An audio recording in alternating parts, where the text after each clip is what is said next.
Hey guys, how are you doing? I hope you all feel great, everything is healthy. And yeah, today I'm gonna show you how I mix and master the trailer drum track I did last week. I think it was last week in our stream. That Viking kind of track. And I haven't touched the track since then. So let's check it maybe again for the first impression. And then I want to show you how I mix and after mixing master that kind of music.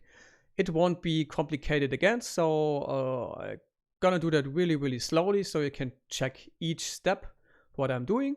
And I hope you all feel great and great for having you here. So let's start and move to Cubase. Okay, again, I haven't touched the track since last week, since the stream, so I would say I always do it like that to get again a first impression of what I did. You know, I don't check it all the time again and again. So when I rework on something, I start it and re-listen and just trust my personal feeling directly. So I would say let's listen again what we did last week.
Yeah, so nice. The first impression is still good. So that means we did something positive and less stream and compose something really good.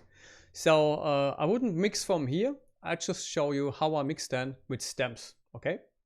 So first I take everything out on my master bus here. So the overall exciter, I just deactivated.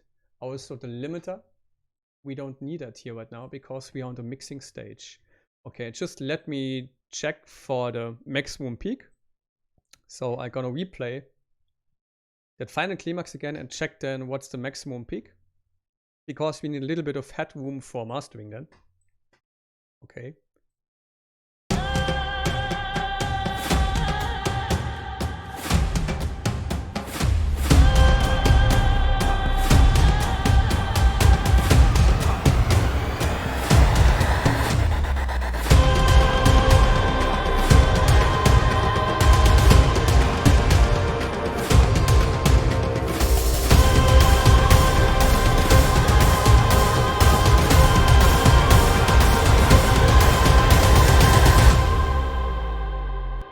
Okay, you see the maximum peak is minus 0.5 dB. That's much too loud for mastering. I would recommend minus 6. So we just put the master fader lower, around 8. Oh, mathematic, I'm so good at mathematic. Minus 14. Okay. And then we got minus 6 dB here on the maximum peak, and we still got headroom for mastering. Okay, again, I got nothing on my master bus, just that WeStream plugin that you are able to hear my DAW session here. Okay, so you see, I got everything organized here in folders again, and I see a kind of mistake I did here. You see that cut it up stuff.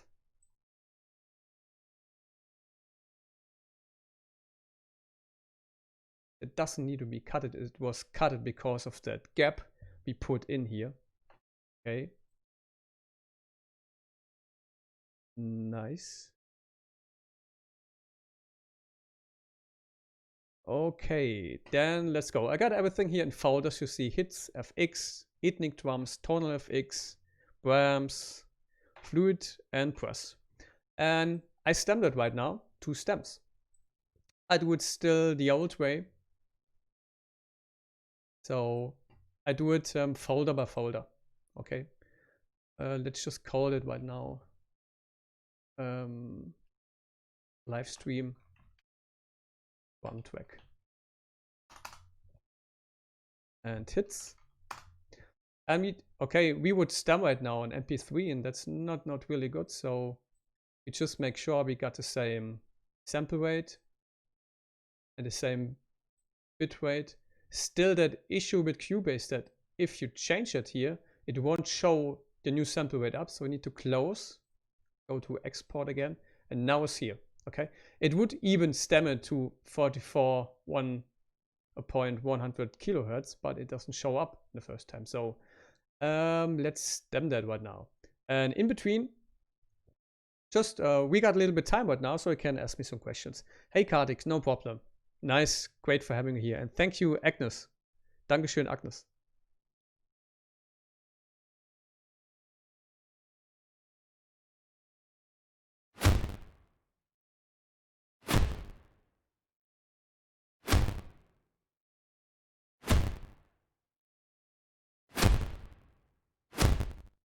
I don't know, it's a time-consuming way to stem now out the folders, or better said, groups. No, it's basically instrument groups, but I really like it still the old way, so I got control over what I do. I don't like to put one knob and everything gets stemmed, and later you get some kind of issue standing there. I mean, it shouldn't do some issues, but yeah.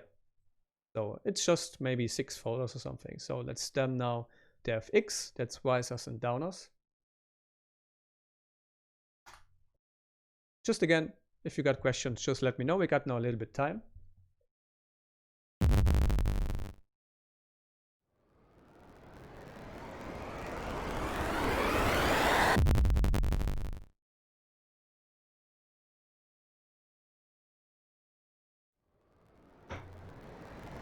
And the reason why I didn't did that before is because I want to show you that's the way I'm working. So I don't skip any steps in between right now, just to make it faster for you, you know. I want you to see how it's working from the bottom till the top then. So you can see now my stemming process and don't think I just joked with something. Okay, let's see again. We got ethnic drums here, 3 kind of drum stuff. Okay, we see we got shakers and we got the skin drums and shamanic drums. Let's separate the shakers because that's a high frequency instrument, and maybe I wanted it lower or maybe EQ separately. Okay, we just called it shaker seed.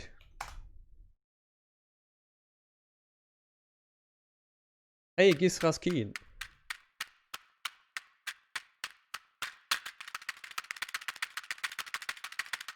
The bounce is here over the stream with some distortion on it, okay? So when I stem it, you hear some kind of distortion. You hear music fast playing. Oh, I see, yeah.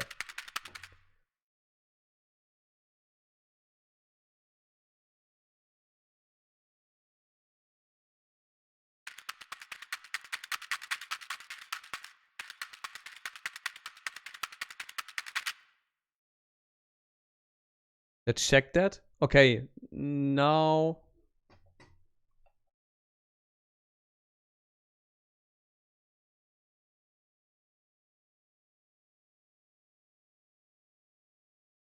let me stem it again. Maybe it was some kind of echo effect or something. Or I simply can mute right now the desktop audio. So you won't hear any distortion right now. I stem now and you shouldn't hear anything while stemming, okay?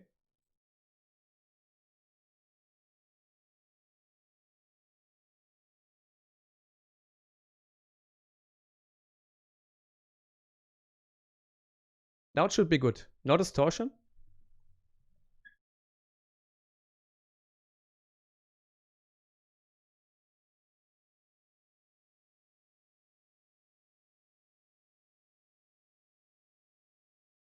You know, that's the thing with live streaming. It always is something new. I have the same setup as before. But even as I started everything, the DAW didn't stream audio to Streamlabs, but I didn't change anything. So that's sometimes a little bit weird. Audi Quack Hill.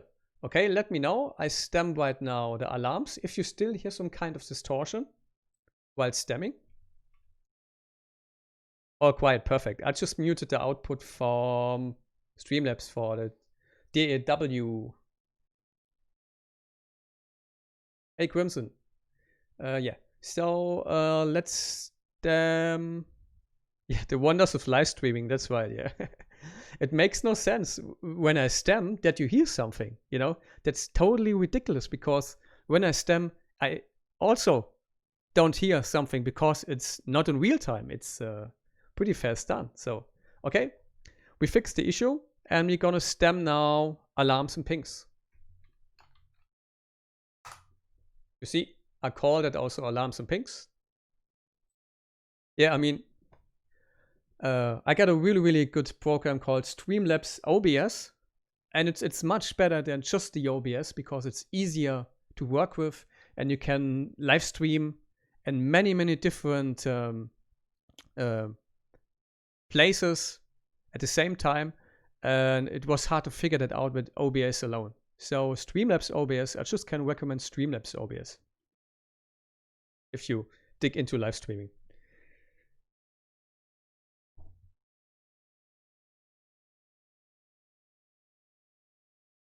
So tell me, what's new on your side?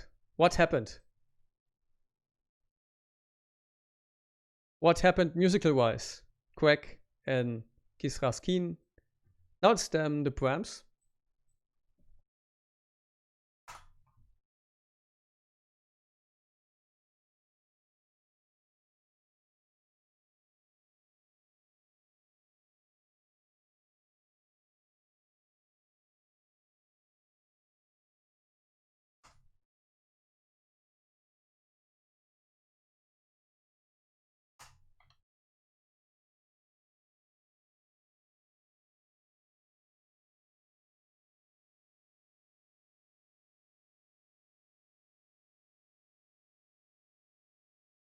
And you know what? This time I installed some ventilator here. I'm not sure how the English word is, but it's some kind of wind maker because it's still extremely hot here in Germany. Okay, we stemmed a Fidul. It's a kind of Ancien violin.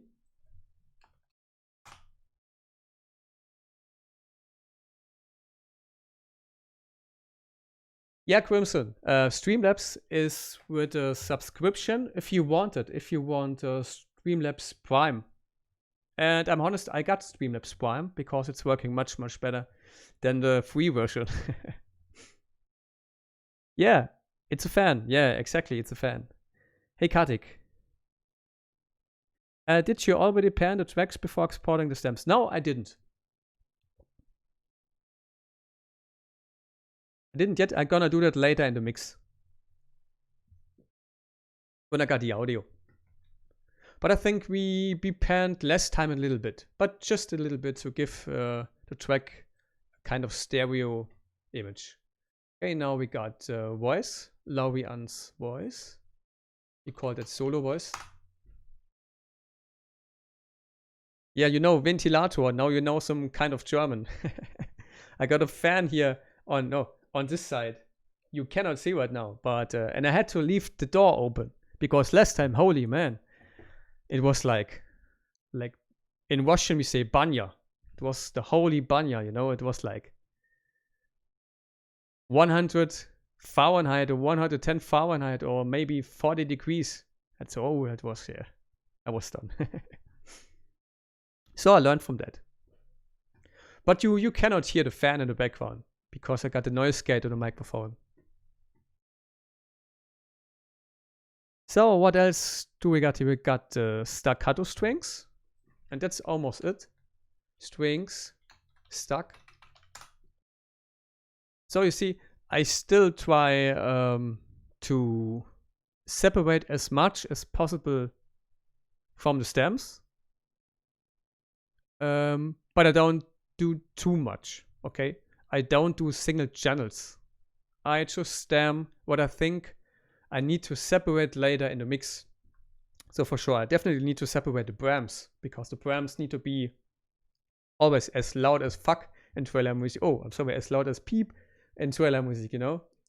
Like red signs everywhere. No, but it makes totally sense to separate those channels from each other. And we got a brass. So call that simply group stems, okay? We separate the tracks into groups. Crimson Goggle, you're from Romania. Oh, nice. I just recorded last month in Sofia. That's Romania, yeah? With the Sofia Orchestra with George Stresov, some live strings.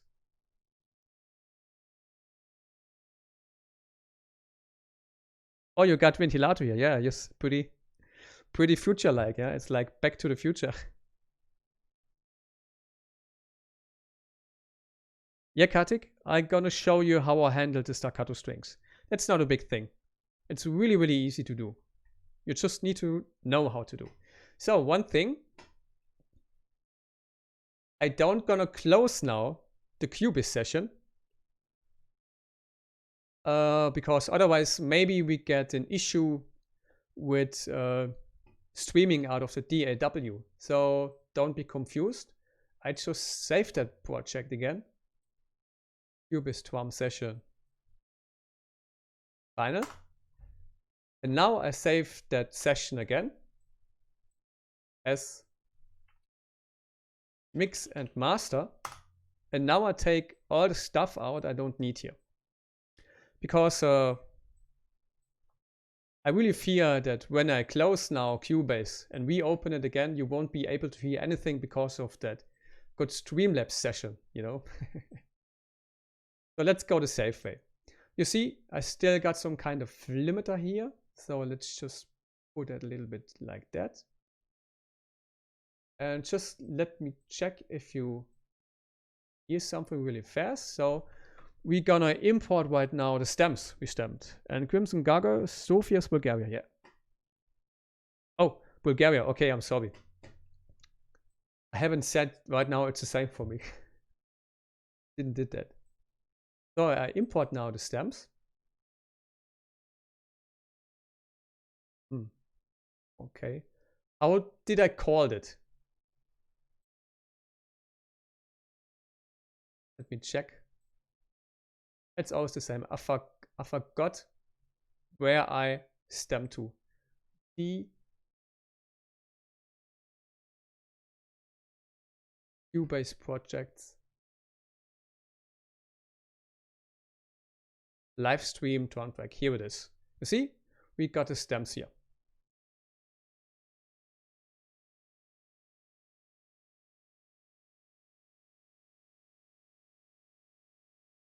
Let's make that a little bit bigger.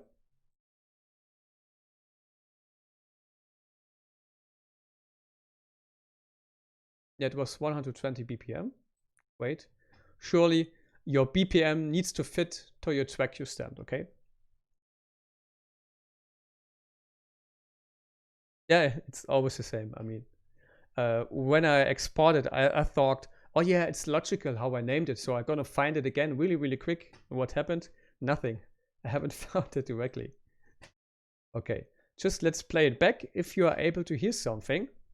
I hope so. You should now. Yeah.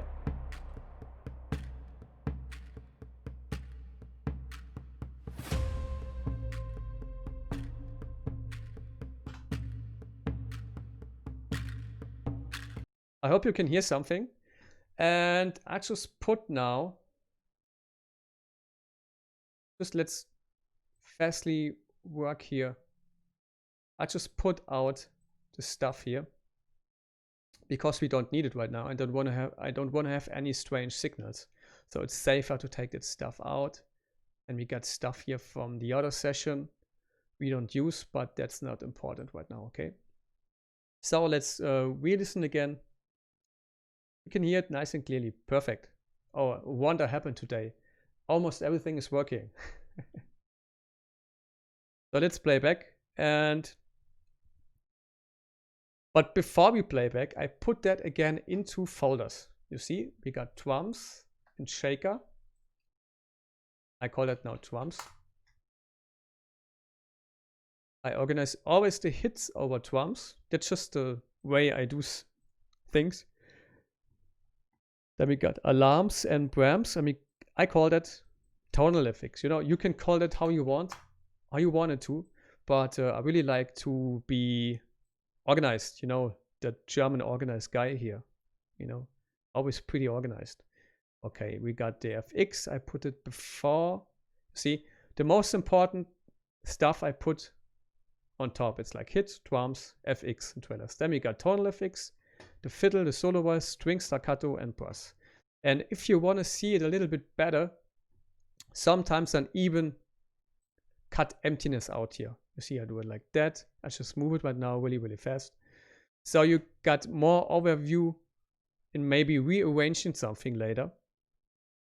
It all takes time, but sometimes it's really worth it. So you got a bigger picture of the whole mix. And that's also important how you see it. Okay. It's not just how you listen to it or how you play it. It's also how you see it. I see everything in gray. That doesn't mean I'm colorblind. It just means, yeah, I don't waste time with coloring stuff. I don't cut out stuff now. I would say, let's play it back again and then check what we're gonna do with the mix, okay?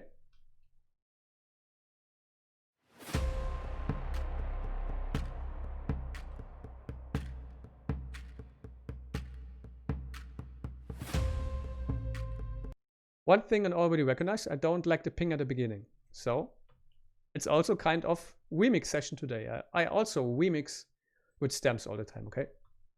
Where we got the hits, it's here. So we need to put a little bit before that point. So first, let's remix a little bit the track and then mix.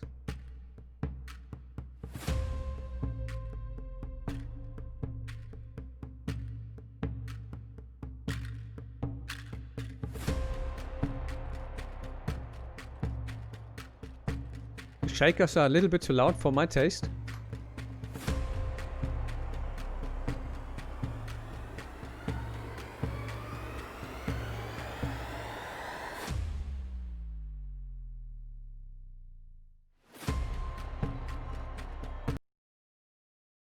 Something that's also really helpful is cut out unnecessary reverb tails.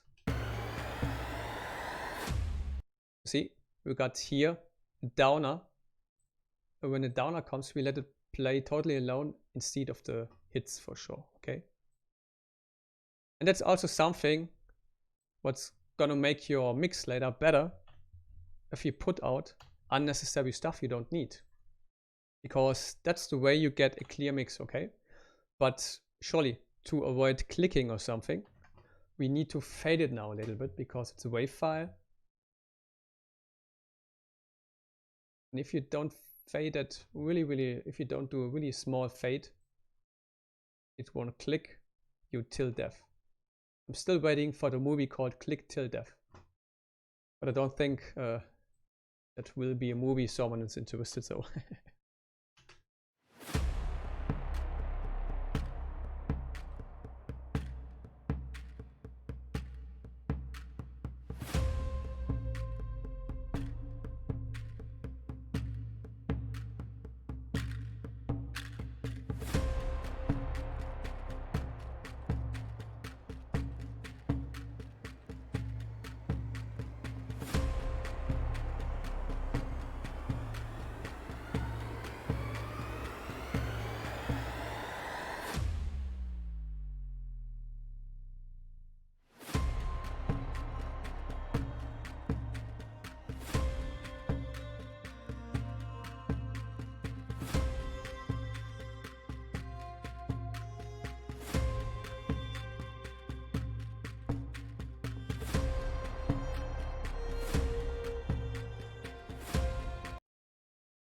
Yeah, that sounds a little bit empty to me. Maybe we forgot something to stamp, but let's fix that right now in the mix.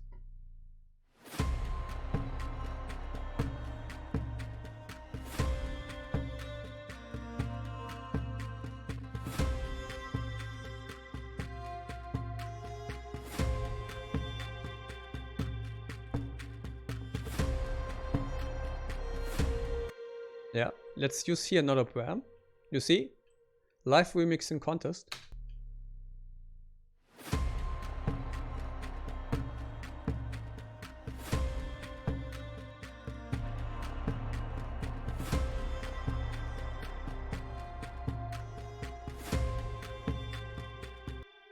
Let's check maybe if we put the voice again here in.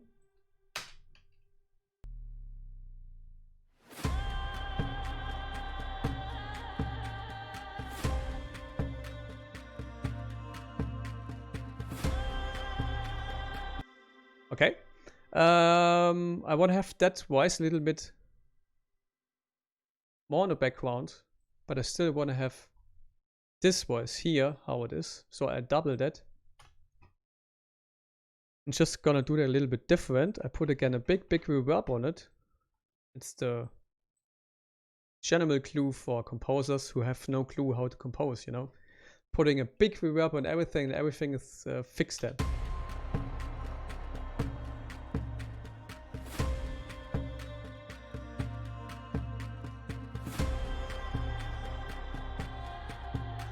Much better. You see, by remixing we just did part of the voice here in, little bit lower from the volume, more high frequencies, and a really big black hole eventide-ish reverb. So we get a kind of ambience here because it was simply too empty in this part.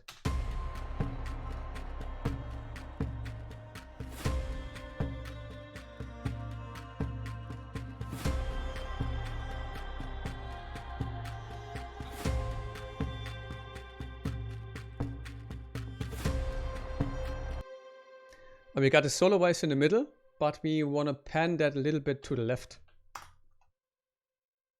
Because it's already so much going on in the middle right now.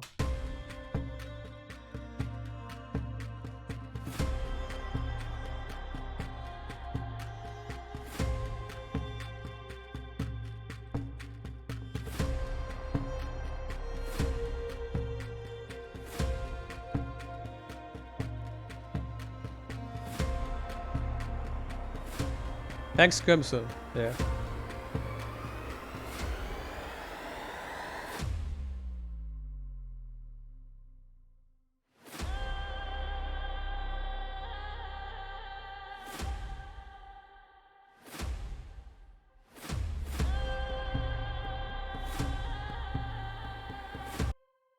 Okay, we got some strange fiddle stuff here.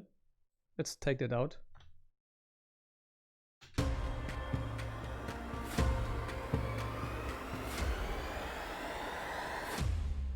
Crimson, I'm happy you enjoy it.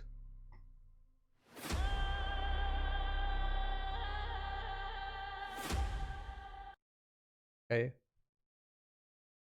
Much too empty. Maybe I really forgot something to stamp, but let's fix it right now again.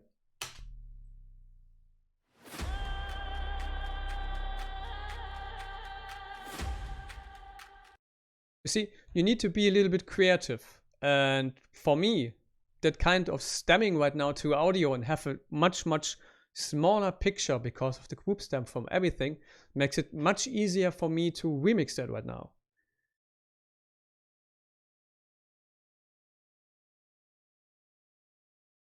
Hey Grimson, I'm really happy you have fun. You're enjoying it. Me too. I hope the other people also.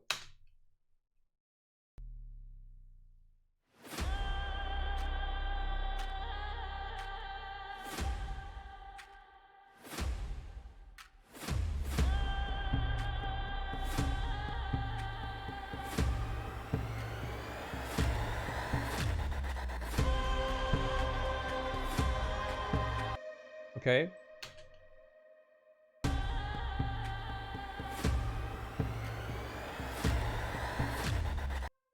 Okay. Here's again too much going on. We got something like a trailer break here.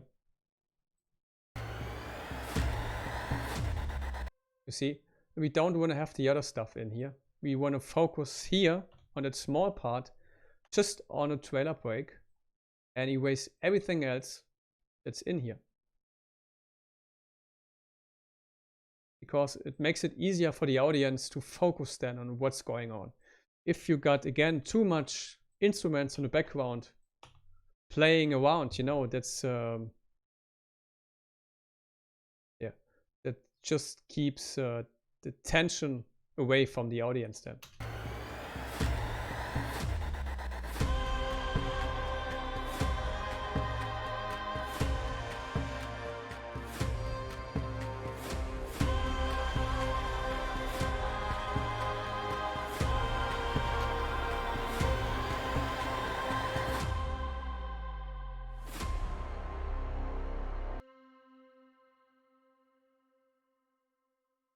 Greg Hill.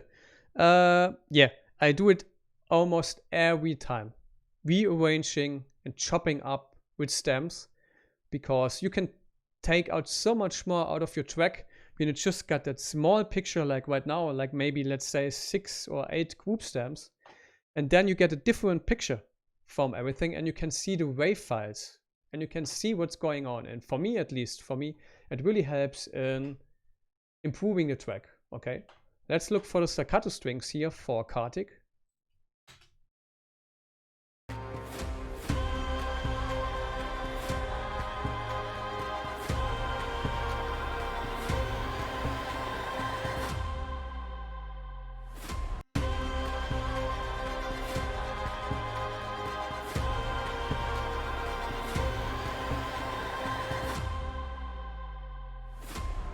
You see, a simple thing I do for making the staccato strings more hearable in the mix is, I mean, easily putting up the volume, but much more important is here to push the high frequencies. So those are violins playing, so we want to push a little bit the high frequencies. Hey, Paul Bacon, thank you for liking it. Let's check that again.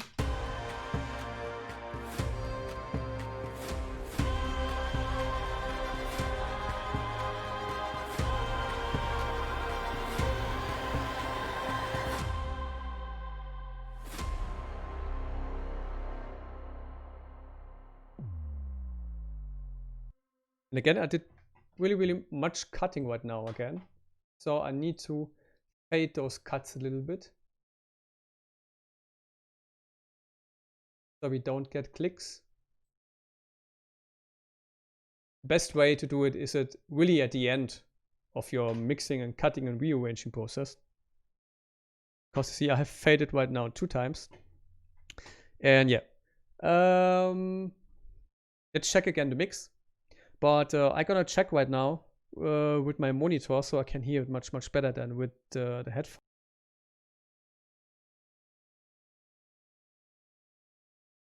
But you can still write me in the chat, I can see that, okay?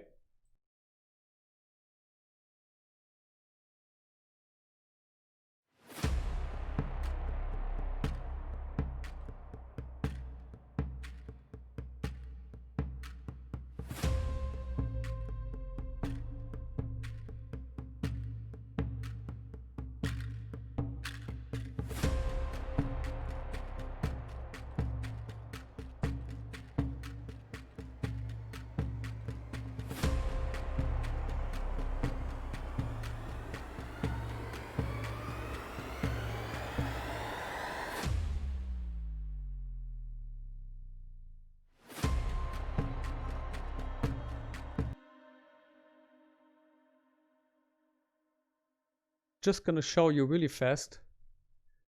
Small trick.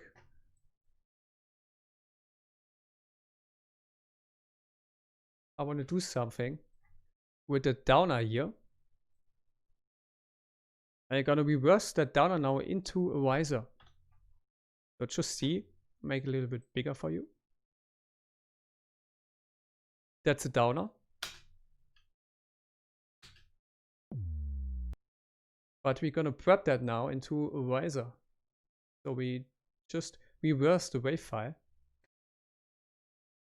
Listen. Just to get here a little bit more tension. Just check that.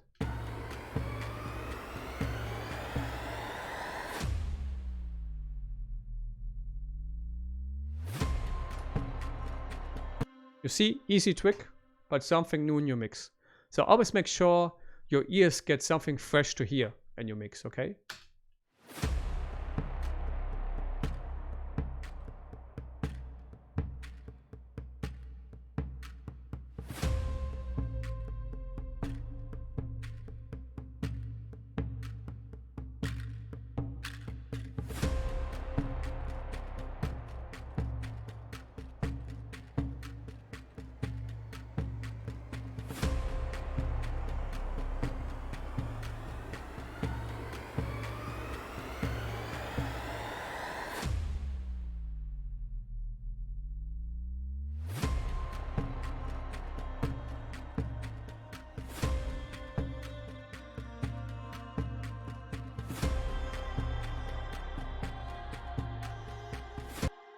Okay, I want to double the voice here, just to get a little bit more going on.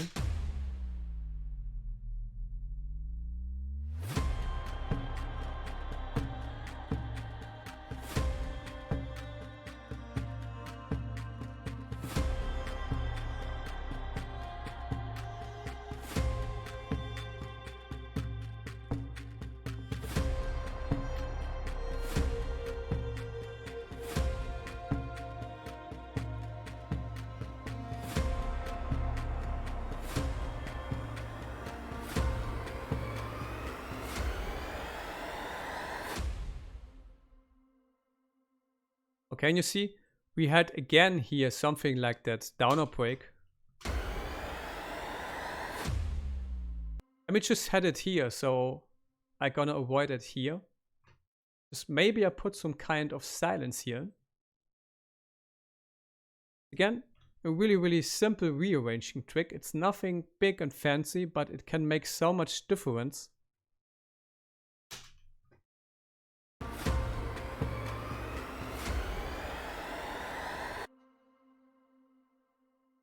Nice. You see, it's, I would say, 50% better than before, just by really, really simple rearranging tricks. It's it's really the little things. And Crimson Gargoyle, do you ever find yourself chaotically moving things around just to see what comes of it? Yeah, I do that, but not really chaotic like, you know. I just really know what I want to hear and I try things out, but I don't move things around by randomizing stuff, you know. That wouldn't make sense. Okay, let's play it back again from the beginning. Maybe we still can find some parts to remix here. We did now maybe 5 minutes of remixing and it's much, much better than before. Hey Luke, hope you are great. Hope you do great. You are great.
you see much better.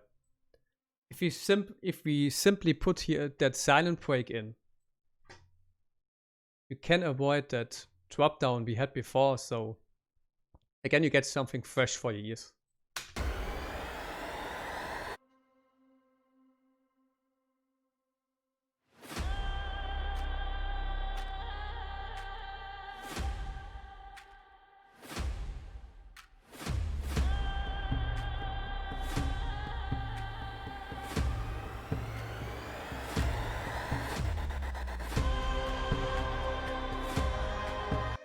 Maybe we can do the same here.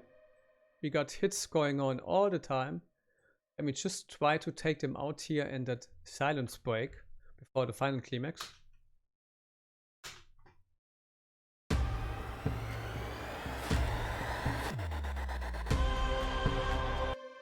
Much better.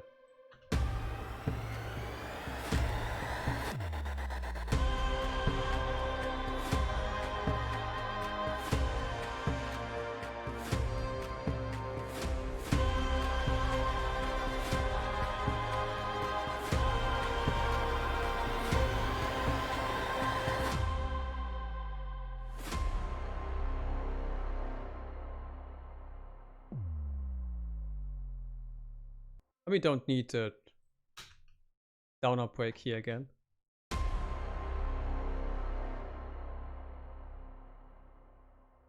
Nice. Okay, I think we don't need much panning here. I mean, panning is usually all the time the same. We put staccato strings to the left. At least the violins, we only worked here with violins. And they are, let's say, a quarter to the left or maybe half of the left, okay? The brass we put on the right side. I put on the right side, okay. And my keyboard isn't working anymore. Hey ho, hey ho. I think I got a low battery. Nice. I mean, at least the stream is working. But I got no low battery for the keyboard. It's crazy. Okay, staccato strings to the left, brass to the right. Solo wise in the middle. Not the fiddle. We put the fiddle also a little bit to the left, left 10, I would say. Okay, guys, let's do something. Let me take some new batteries firstly. I know where they are. I come back, okay? See you in 1 minute.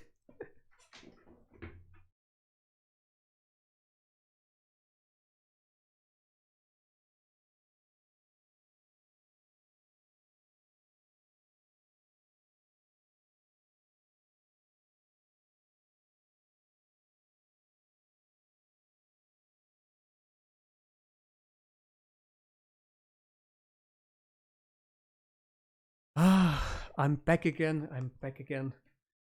I can fix the issue by myself. I don't need to call someone for that. I'm gonna change batteries right now while live streaming. It's so typical, you know. I think I changed batteries for my other keyboards I have for my Vienna Ensemble Pro. So two keyboards. I changed for the other two keyboards the batteries, but not for my main keyboard.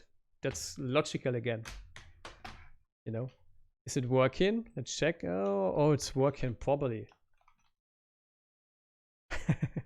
Keyboard pit stop live on stream. Yeah, that's live then.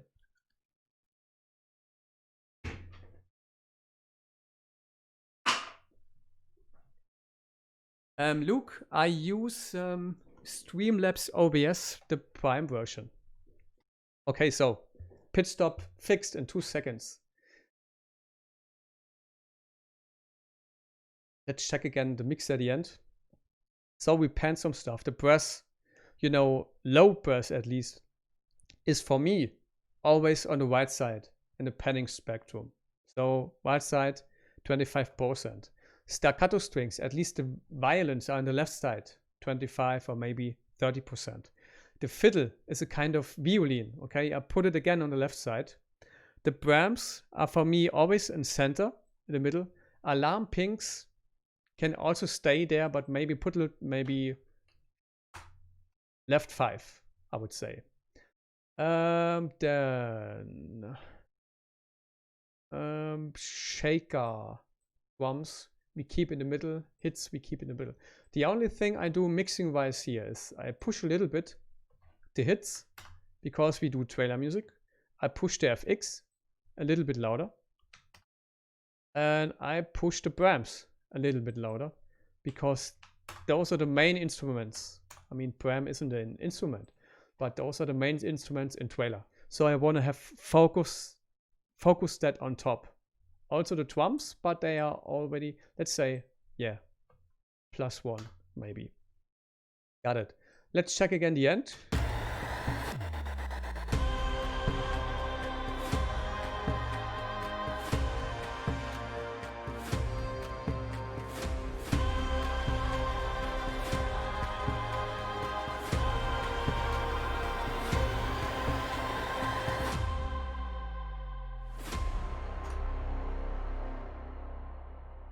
And you know what? I just had an idea to add a new element, maybe some kind of staccato choirs.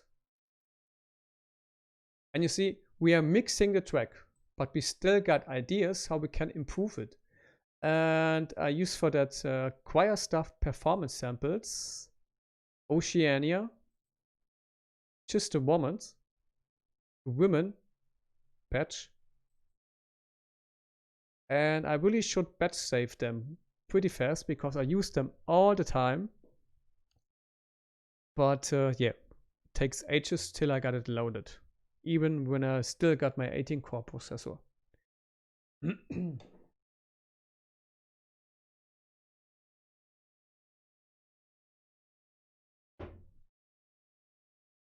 So we got the Oceania women choirs, and just let me show you.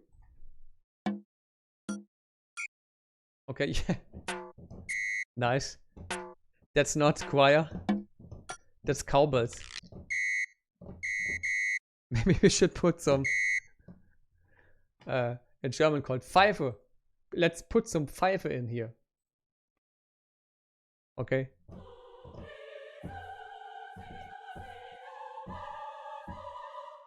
So let's check the key we composed it. I've totally forgot which key it was.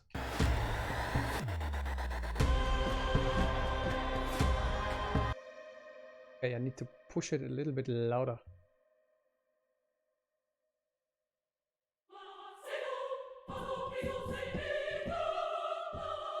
Okay, it's C minor. Yeah, Luke.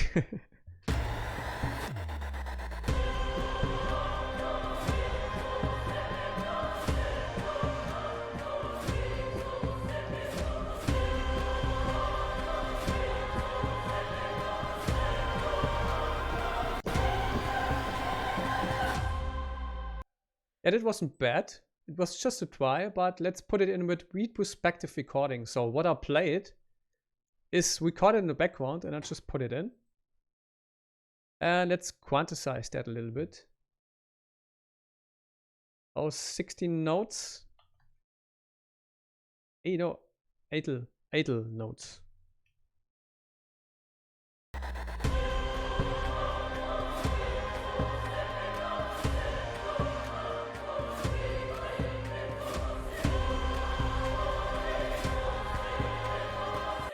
You hear it got a pretty huge MIDI delay, so I put it a little bit forward.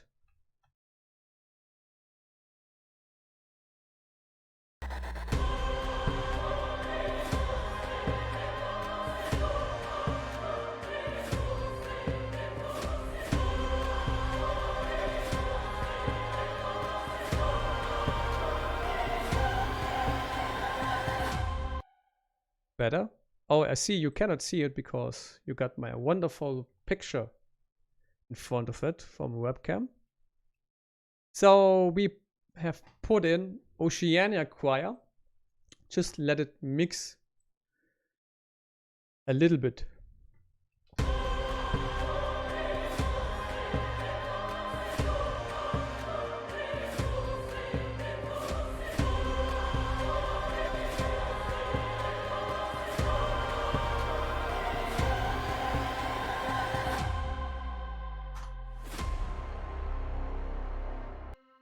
So again, we got choirs going on. Let's make it a little bit smaller.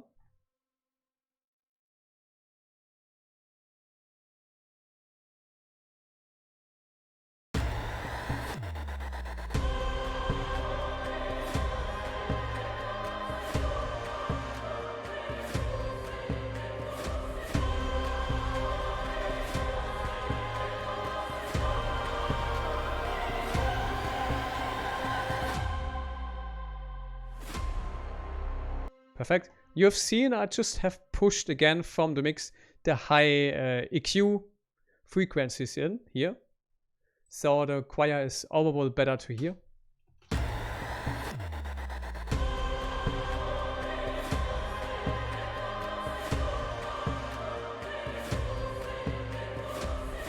Perfect. And because I want to use the same choir again, I'm going to stem that out right now with render in place into audio because we don't need to change it. So I'm going to keep it as audio like that right now. And we got it here. We erase the other file. Oh no. The horrible thing with render in place and contact is it's render in placing all outputs. But I don't need all, I just need the choirs, okay?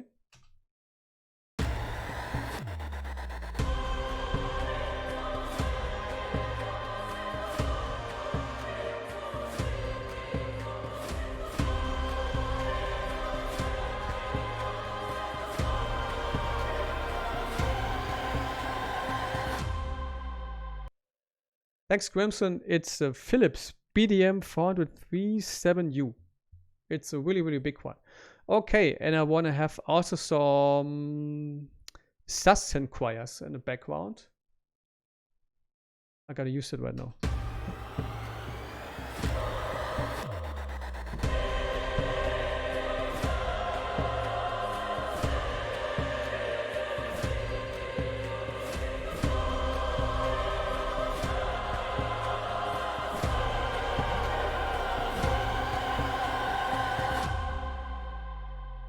Perfect. You see, I just saved CPU power by using the same plugin and just render and place that. Basically, I stem it out and I put it in again with retrospective recording. Let's check how it's sounding.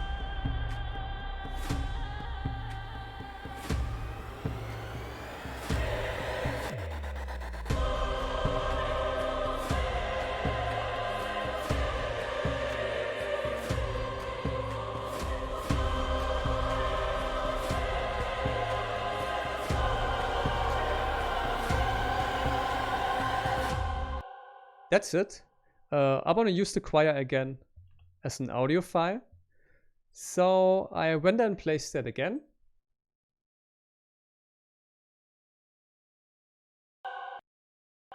So I don't need to work right now with MIDI and audio. I just record right now new stuff I like and I have in my mind as MIDI and stem it directly back into audio.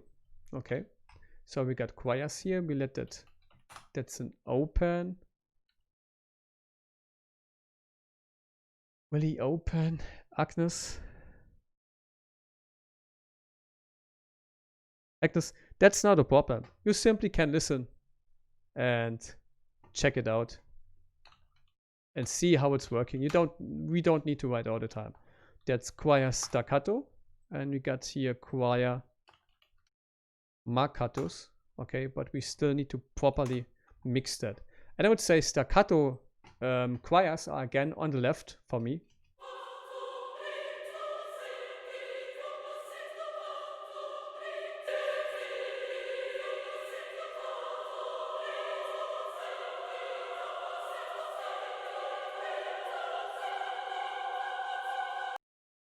You see, choir marcatos are on the right side, panned, so we don't get everything in the middle again. That would be too much. And on the left side, we got a staccato. Let's check how this is sounding in the mix.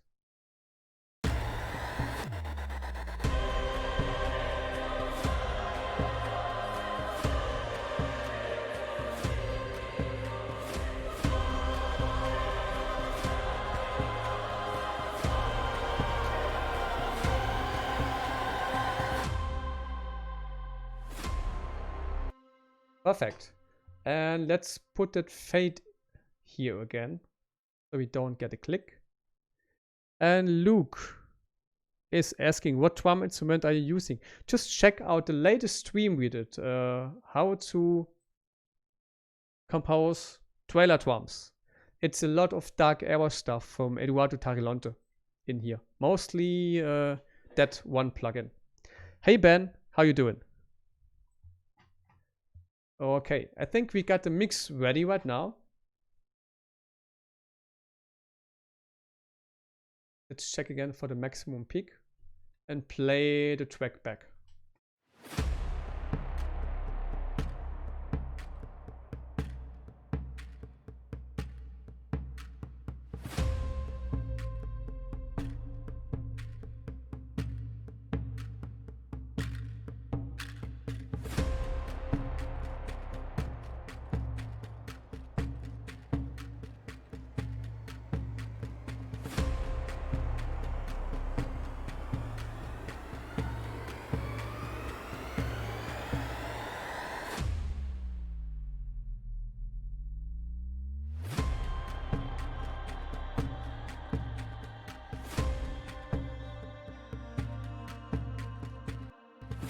I still got an idea for remixing maybe.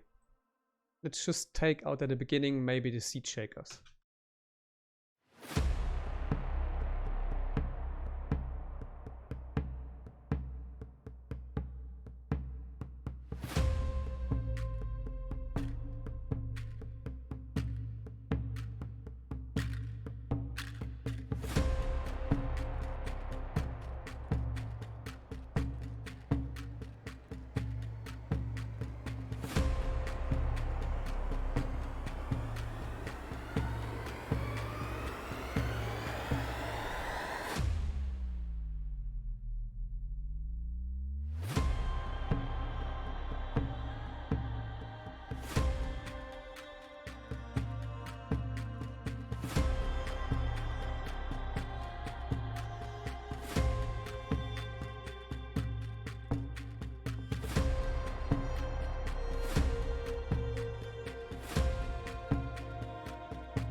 Sounds good so far.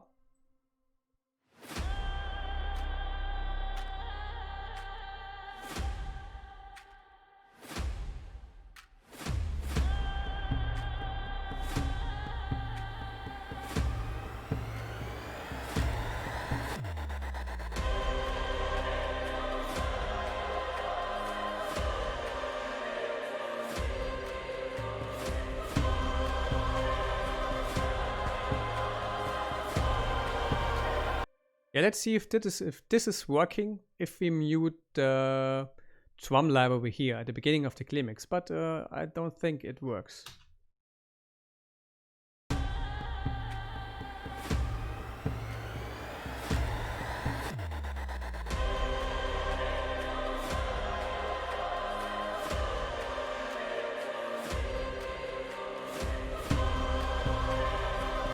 Yeah, it works.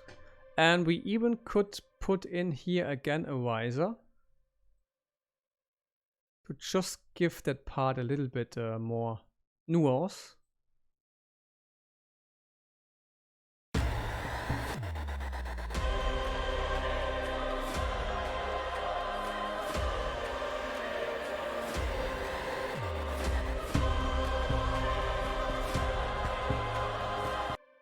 I see here was a kind of downer going on. We don't want to have. Oh yeah, we wanna have it. Yeah, let's check again.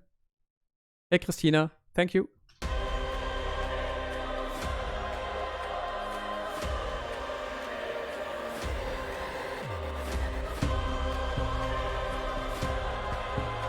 Yeah, see, here is a downer again in, and we don't want it because we got it here already. So we do it like that.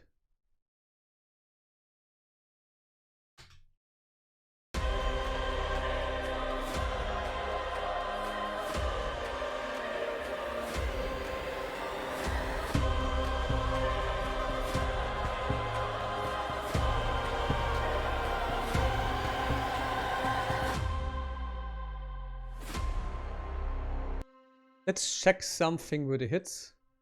Let me take them out here. You know, those are typical hits with risers before. And maybe just a simple hit like here. Boom. Makes it even better. Let's check that.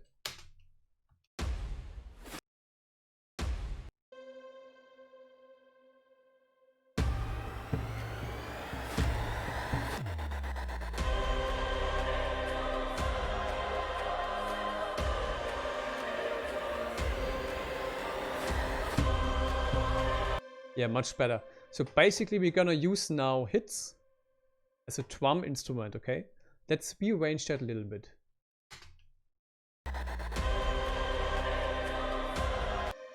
Yeah. Second beat.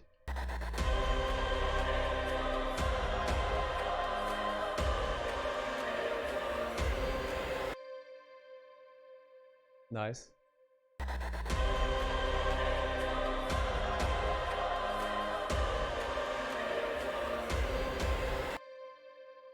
And we want to use here a tripled hit.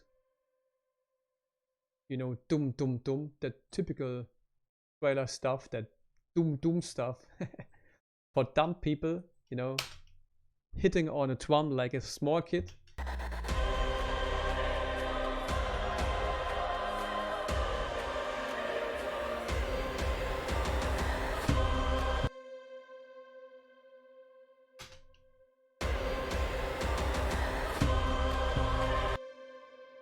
That's a little bit too much.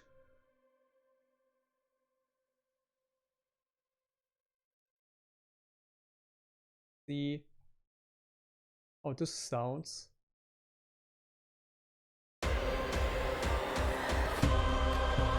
Yeah, better.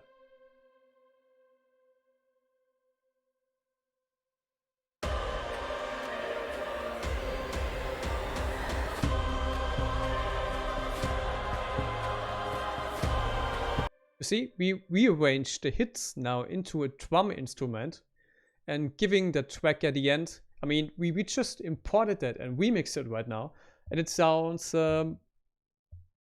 different to before, and it's much better by simply rearranging ideas we get right now while mixing.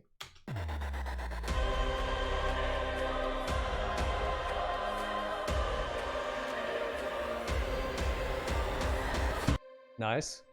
And we want to have an accent here again, only on the trailer drums, on the tripled drums. So I take out the stuff again we have here and don't need. Maybe even the riser. Let's check that. But I would say definitely the choirs.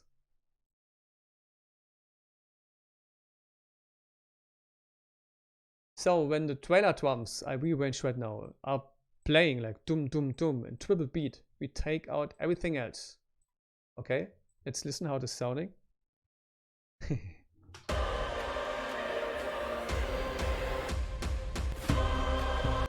Yeah, it's clicking, but we're gonna fix that really soon. Much better. Let's take that out, what we don't need. And let's make small fades where we did the cuts here. So it's not clicking, you know, when it's playing back and as stems maybe. So we do properly good fades here, just to make sure it's not making a horrible clicking sound later. It's the one thing with audio, you don't get it with MIDI, it's not clicking, but you have simply more space and creativity in remixing the stuff with audio, okay? Let's check that again.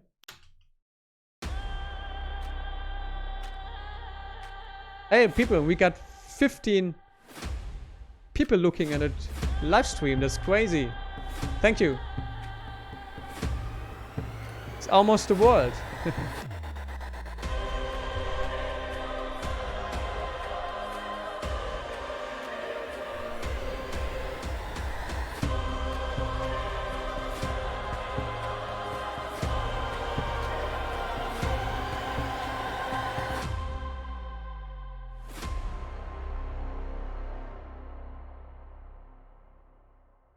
Nice.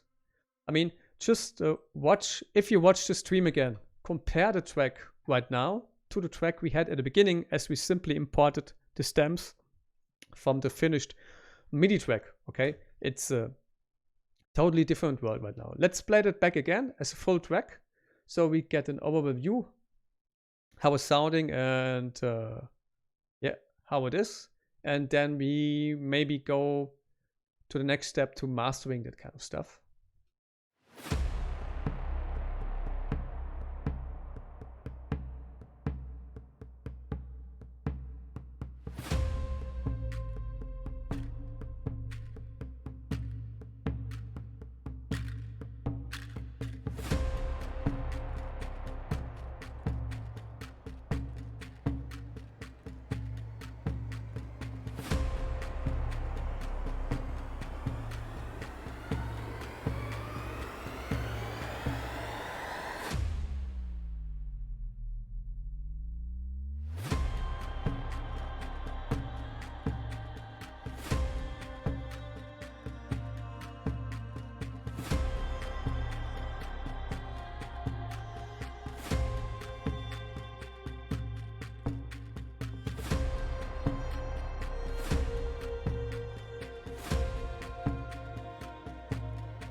Okay, that's pretty good to me. Hey George, hey Johnson, how you doing? How is the movie going on? I just saw you posting about that. Fingers crossed for you. You are casting really a lot of actors right now. I just saw. And Tiny Boss is going to EMDB. Hopefully with a credit for the trailer for myself. Just joking. Hope you're well.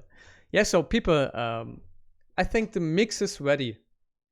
We don't need to fix here so much. We already got it panned before, and you see we don't got so much going on. So there's a simple truth that is written, like if you just got a few channels and you are really good in writing, you have not so much mixing issues. You know, the less instruments you have, the easier it is to mix it later. Okay, really easy. Otherwise you get a kind of mix mood or something, you know, then it just sounds like mixed and glued together like crazy. And I always try to fix my mixes by intelligent writing and arranging, always giving the ear something new, you know. So yeah, so I try to fix my mixing problems basically with writing, because I'm better with writing than in mixing. But yeah, so let's check what's our maximum output. It's -8. Okay, we put again my my favorite plugin in here, and it's called Affix Vintage Exciter stereo version. And I got a setup here that's called Beefy Mix, and I showed it to you in the last stream, and it makes the drums much beefier. Just listen to that right now. You simply get more depth to the whole mix. Let's A and B that. No plugin. And with plugin. No plugin.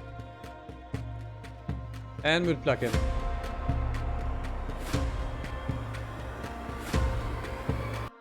So again, that exciter is a combination out of compressor, EQ, and in general exciter adds some kind of frequencies to a track that are not there yet. which are missing, you know. That's why the track sounds simply more fuller and beefier with the FX Vintage Overall Exciter here.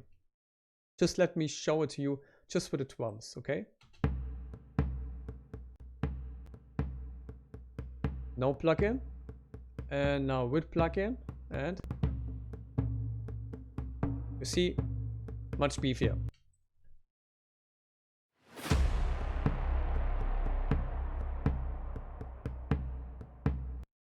And what we gonna do right now, so we stop now mixing, we go now to mastering, okay?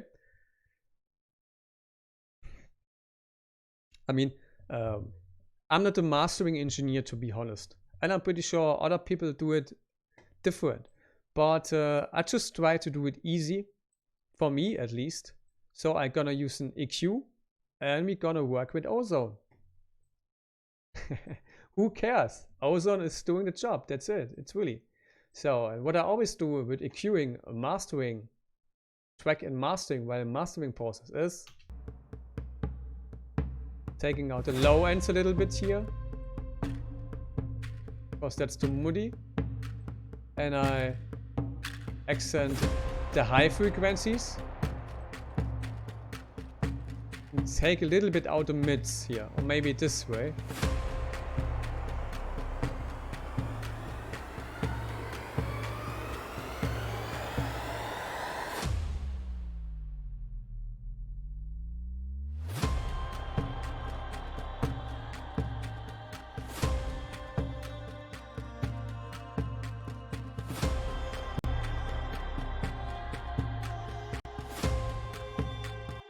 You see, I'm just fixing usual EQ issues.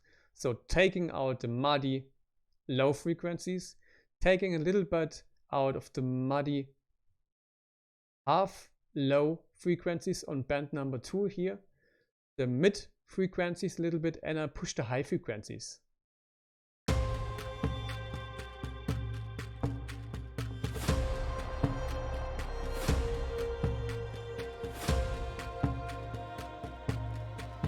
That's it. And the last process for mastering is here. Just make it louder, you know. And we got Ozone for that. And I need to be honest, I haven't used Ozone the last 7 years, but I bought it maybe before 6 months or something.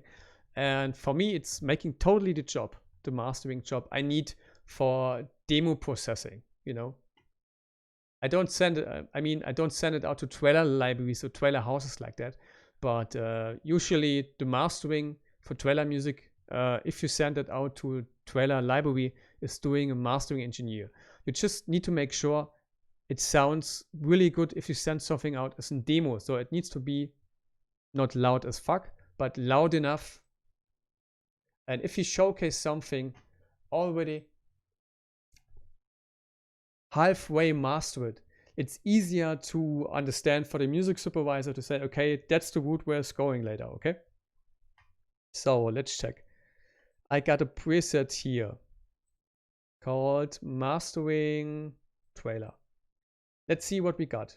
We got an EQ here that is putting in and out again frequencies. We got an imager on band number 1, and we got a maximizer, which is simply doing the track louder, okay?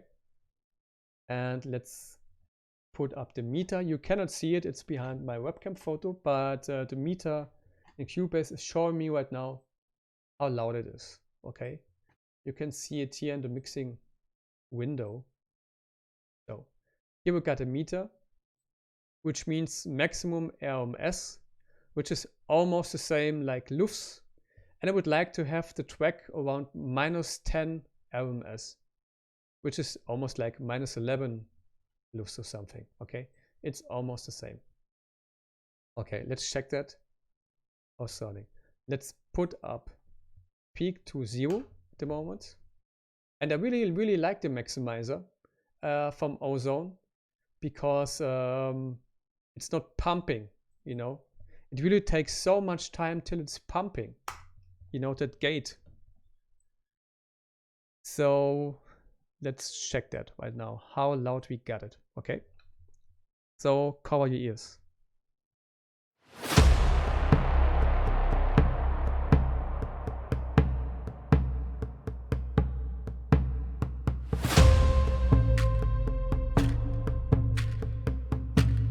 Let me know if the sound is coming over destroyed.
Yeah, you see, we almost reached our loudness. We got -11, which means if we want to have -10, we'd simply put a threshold here of the maximizer to -11. So basically that means it's 1 dB louder, which is threshold putting lower than here. And what I don't like is that it's not loud enough at the beginning, but that's again something around taste.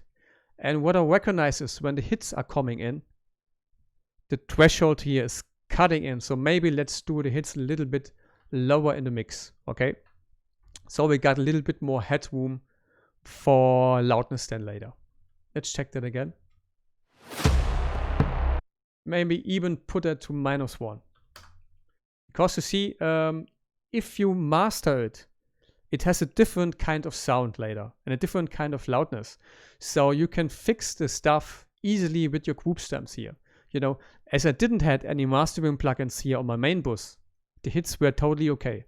But now when I put in the owl exciter and the ozone mastering plugin, then maybe because of the mixing setup, the hit sounds different. And that's a good thing to know.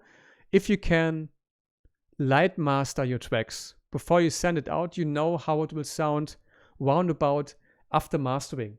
Because sometimes you really get a track back from a mastering and think, okay, how is that sounding? It sounds totally horrible. The hits are too loud, and maybe FX or something or Brahms.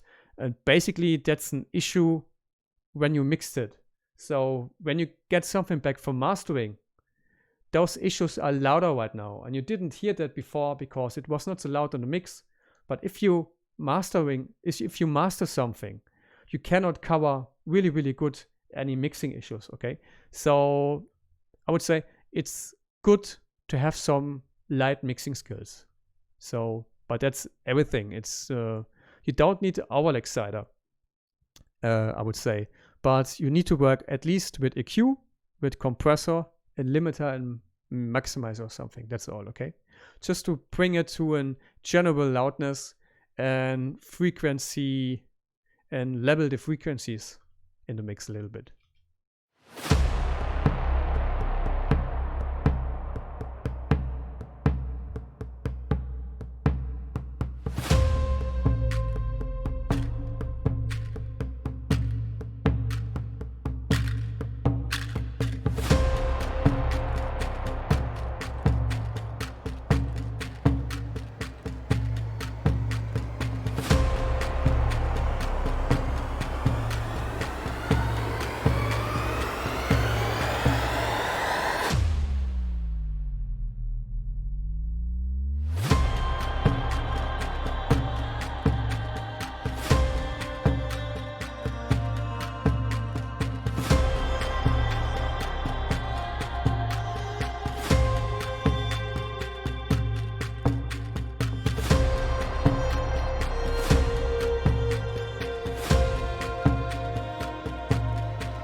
And you see, another thing I'm doing right now, I'm mixing while the mastering is playing back. So, because I said to you before, when you light master a track, you gonna recognize issues you haven't heard before. So it makes totally sense to re-level maybe some stems or channels back to another level to simply have a better mastering, you know. And if you send it out like that later, the stems leveled to your appropriate mastering, it makes totally sense because the mastering engineer is not doing much more. He's using EQ, he's using compressor, he's using maybe even an exciter or something, but it avoids that issues you can have when you get a track back from a mastering engineer which are not you. Okay, so let's check again the final climax.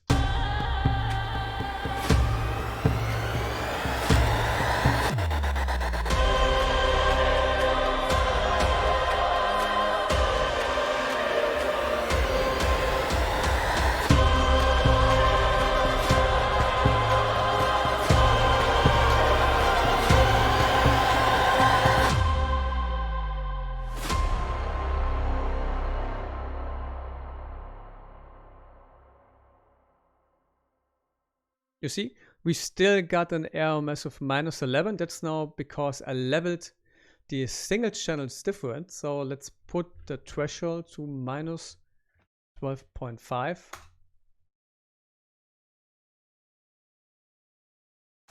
To make it still a little bit louder. Let's watch the true peak here. And let's play back the whole track again. I know sometimes it can be a little bit boring to re-listen again to your track, but how will you check it if you don't re-listen to it? So it doesn't make sense to simply listen to single parts of your track, you know. To get that overall view of it, I re-listen again to everything.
You see, our loudness is now maximum -10, and it's pretty good for a demo for sending out to a trailer library, some kind of trailer stuff. It's not too loud. Some trailer tracks are -8, -7. I even hear tracks around -6, but you don't got any headroom more going on in your track then, okay? And just to demo showcase your track to trailer libraries, I would say -10 RMS is really good. So you still got headroom, and your music supervisor still can put his knob of the monitors or headphones up if it's not loud enough, but -10 is good for a demo mastering, I would say, okay? Again, I'm not a mastering engineer, but that's how I send stuff out to the libraries. And it really helps to get a track signed because you almost got it mastered to appropriate loudness and the frequencies are wired, you know, and the music supervisor can imagine how it's sounding when it's mastered by a profi, by a professional one. And yeah, so the only thing I would do right now is, again, make sure we got a little bit of emptiness at the beginning, so the track doesn't start directly. Okay, that's really important. If your music starts directly here, you get a really nice click, especially with MP3 sounds. So here is something going on, and I left a 1/4 second empty space here. You see? This point from here to here is a 1/4 second.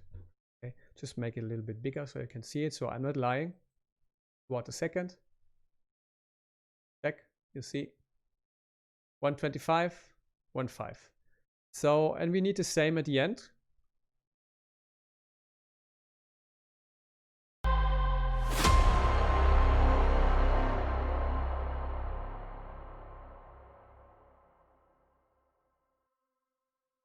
So we need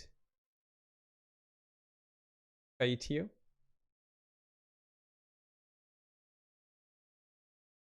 I think I got anywhere. Let me check if I got a reverb here going on.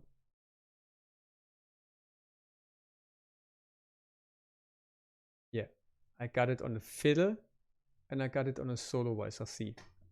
So I need to work with my main stereo output here to do a fade here. So I'm also fading the reverb tails right now at the end.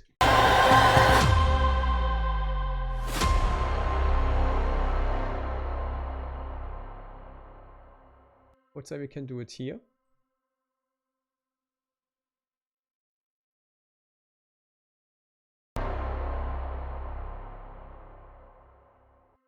That's too heavy.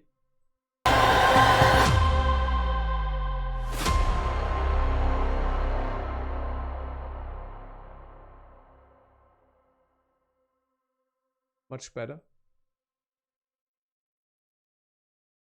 And let's do again 1/4 second emptiness. And maybe we let the fade start here.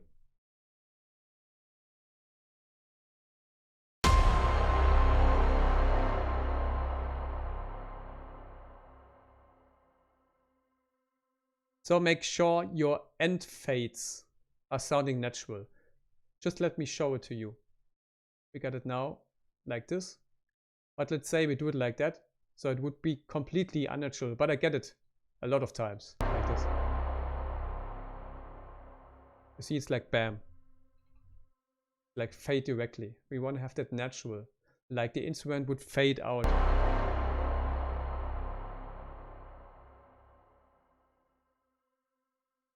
That's it, people. That's the mastering process. And now let me show you what else we could do when I stem that out. So let me export the whole track with all the effects.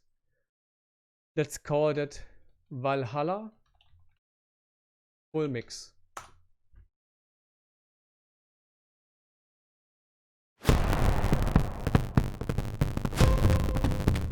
Yeah, guys, and if you want to, after that, a little bit here for questions.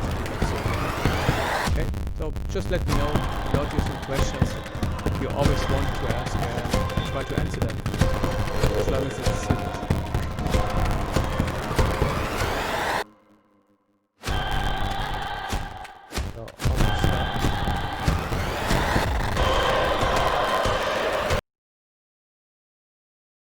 I'm pretty sure you had some distortion again right now because I didn't mute it.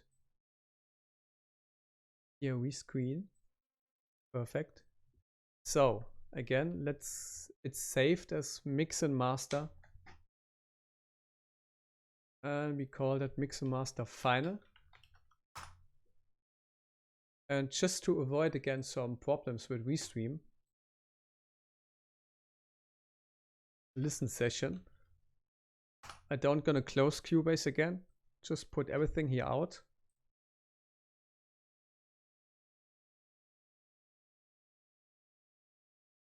Don't need to fade. we don't need mastering plugins here, so I deactivate them and I import right now our master track. Let's look for the WAV file then.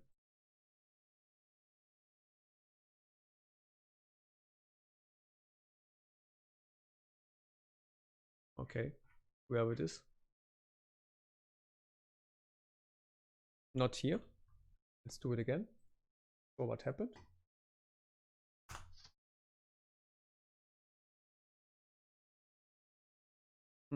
Strange. Ah, here it is. Okay, just took some time. So let's look to the WAV file, because sometimes you can see mixing issues with the WAV file. You see it's not over compressed. We got a lot high frequencies here going on, which makes it not so good for us to make the track really, really loud. But again, that's a demo mastering, okay? Just for sending it out to a trailer library, and it's totally doing the job, okay? So, but a professional mastering engineer would say, okay, that's not looking good. You got a lot of peaks here, and that's avoiding a proper loudness. But I think we got it loud enough. Let's re-listen again to the track. Oh, I see.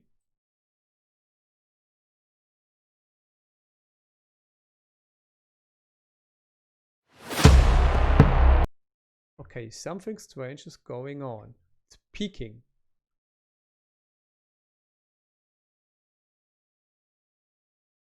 Let me check what happened.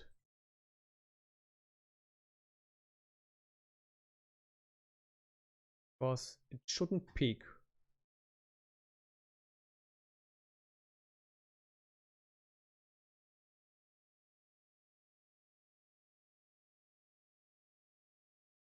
Yeah, so we still got any kind of plugin here.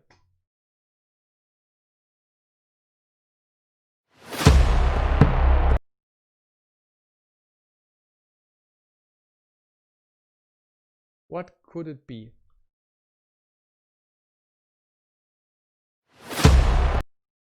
Let's analyze the file.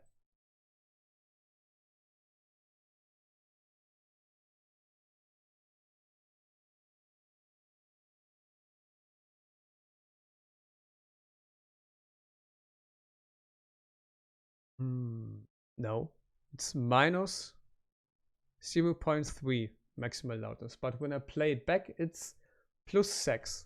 That's a little bit too much. Let me check. Oh, I know why. You got anywhere here a second file in.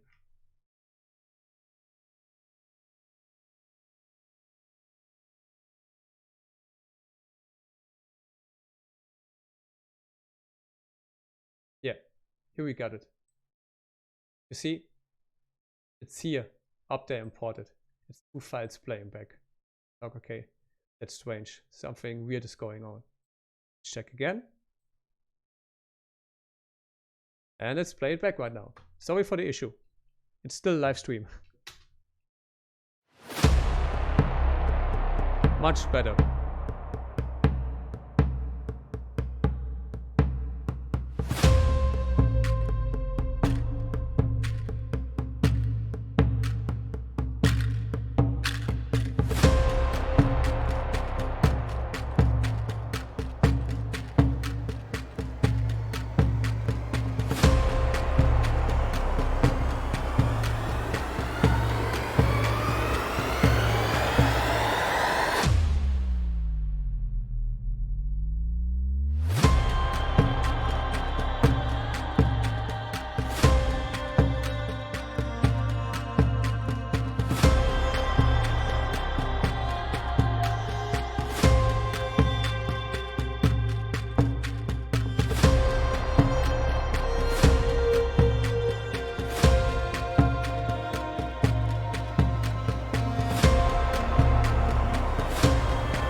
That's it, people. I would say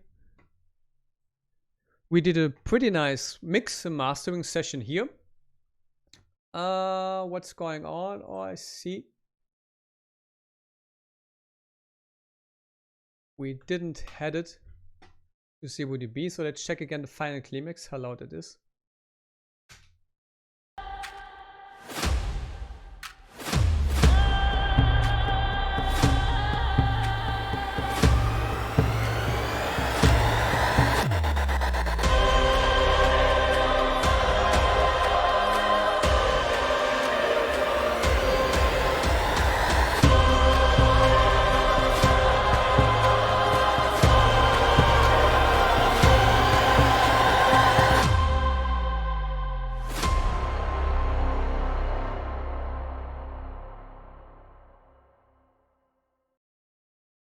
Yeah. So you see, people, it's not so complicated. Just make sure when you send out something to trailer libraries, you get an appropriate mix and an appropriate mastering. So take care for enough loudness.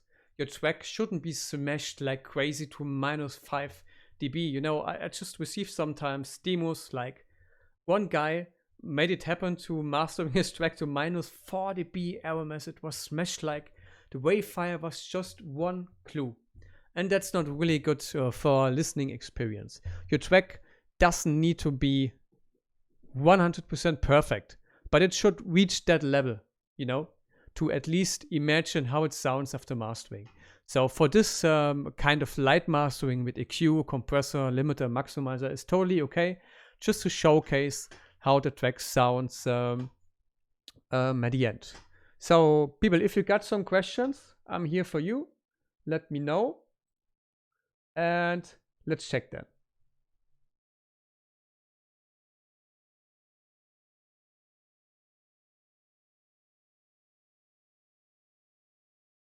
Still would stay 5 minutes. And if you don't got any questions, we would stop them from here. So just let me know.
Okay, perfect. I don't think you got any more questions. I just want to show you something really quickly.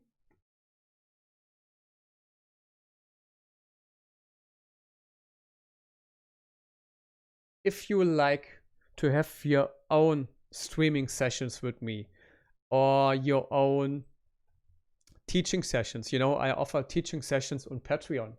Just simply go to patreon.com/Michael Mars, and here I offer really cheap DAW teaching sessions. You know, I already got 9 Patreons I work with, and I teach them to compose trailer music and help them with the music business. And you can get some 1-hour teaching session per month already for 10 euro per month. So just let me put it into the comments here. Check that if it's working. I don't think so. It's working, yeah. And you simply can check that out on my Twitch account. I should have all the links here. Let's check back where you can reach me. So on Twitch, it's Michael Mars. And you can see, you can contact me here. You can find me on Facebook. Here's a small biography about myself in English. Here it is. You can go to YouTube. You even have the chance to donate something if you want to. But what is really important, if you want to have one-to-one sessions from a DAW screen and in a private chat. So basically we do it like in Twitch, or maybe we do it like in YouTube. Simply go to my Patreon. The link is here. And you can join a tier, it's called. And we got 6 levels. And you can get the DAW screen with me personally, so just you and I. And with answering questions for 10 euro per month. Then we get 2 hours for 30. Then we got 2 hours and a little bit more, a free Patreon MOOC for 40. And then you can get 4 hours per month for 100 and 8 hours per month for 200. I just checked right now because I totally forgot what it is, okay? And yeah, you can reach me over Facebook. I should be everywhere, Michael Mars 83. You can reach me on YouTube. For all people who are not watching right now on YouTube, it should also be Michael Mars 83. You can reach me on Twitter. Gaijin 83. Oh no, I see, it's the wrong one. It's should be, you see, I just found the wrong link.